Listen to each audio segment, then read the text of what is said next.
తెలంగాణ రజక వృత్తిదారుల సంఘం రాష్ట్ర కమిటీ ఆధ్వర్యంలో అన్ని జిల్లాలో పట జాక్రాన్పల్లి నిజామాబాద్ జిల్లాలో గత 8 నెలల నుంచి రజకులపై విధించినటువంటి సాంఘిక బహిష్కరణను వెంటనే ఎత్తివేయాలని సాంఘిక బహిష్కరణకు పాల్పడ్డటువంటి గ్రామ అభివృద్ధి కమిటీ ముసుగులో పెత్తందారులు చేస్తున్నటువంటి ఆగడాలను అరికట్టి వాళ్ళ మీద చట్టపరమైన చర్యలు తీసుకోవాలని చెప్పి ఈరోజు బీడీసీల దిష్టి బొమ్మని రాష్ట్ర వ్యాప్తంగా వీళ్ళ కాలబెడతా ఉన్నాం.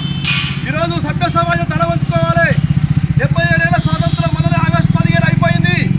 స్వాతంత్ర ఫలాలు ఇవాళ ఏమైపోతున్నాయో ఒకసారి ఆలోచించాలి.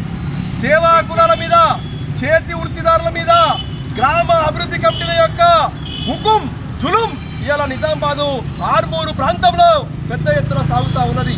ఈరోజు రజకుల మీద 8 నెలల నుంచి బహిష్కరణ విధిస్తే జిల్లా కలెక్టర్ కానీ, ఆ జిల్లాలో ఉన్నటువంటి ప్రజాప్రతినిధులు, స్థానిక ఎమ్మెల్యే కానీ, ఆ నియోజకవర్గ పార్లమెంటు సభ్యుడు, బీజేపీ ఎంపీ అరవింద్ కుమార్ కూడా నోరిప్పినటువంటి పరిస్థితి కనబడతా ఉంది. ఒక పక్క ఓట్ల కోసం వీళ్ళు ఎప్పుడైతే ఎంపర్ అయినటువంటి వాళ్ళు ఇవాళ మరే ఈ కుల వృత్తిదారులను బహిష్కరిస్తూ ఉంటే ప్రజాప్రతినిధులు పట్టరా అని చెప్పి అడుగుతా ఉన్నాం. ఇవాళ మా భూమిని మేము కాపాడుకుంటాం, మా భూమిని మీరు కబ్జా చేయకూడదు అని చెప్పి ఆ రజకులకు ఉన్నటువంటి ఏదైతే అసైన్మెంట్ భూమి ఉందో ఆ భూమిని కబ్జా చేయడానికి అభివృద్ధి కమిటీ వాళ్ళు ఇవాళ దౌర్జన్యం చేస్తూ ఉంటే దాన్ని అడ్డుకున్నందుకు ఇవాళ రజకుల మీద సాంఘిక బహిష్కరణ పెట్టారు.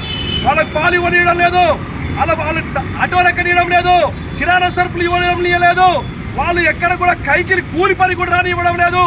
చివరికి కుల వృత్తిని కూడా బంద్ చేపించి పక్కనే ఉన్నటువంటి మహారాష్ట్ర నుంచి సహకారాలను తీసుకొచ్చి పని చేపించేటువంటి పరిస్థితి ఇవాళ అక్కడ ఒక నియంత్ర రాజ్యం నడుస్తూ ఉంది అభివృద్ధి కమిటీ వాళ్ళది. మేము అడుగుతా ఉన్నాం, మీకు ఎవరిచ్చారు ఈ హక్కని? ఎక్కడుంది మీకు హక్కని?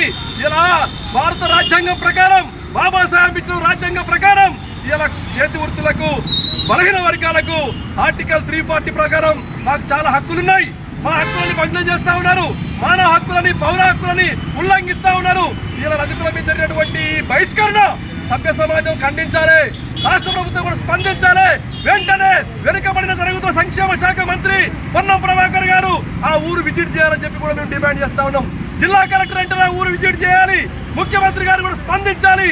ఈ రాష్ట్ర ప్రభుత్వం స్పందించకపోతే ఈ ఉద్యమం రాష్ట్ర వ్యాప్తంగా అందరం కలిసి మొత్తం బీసీ సమాజం, ఎస్సీ సమాజం అన్ని వర్గాలను కలుపుకొని రజకుల అండగా నిలబడతాం, పోరాడుతాం. పెత్తందారులను శిక్షించండి, బహిష్కరణ ఎత్తివేయాలని చెప్పి ఈరోజు మేము డిమాండ్ చేస్తూ ఈ కార్యక్రమాన్ని చేపట్టడం జరిగింది.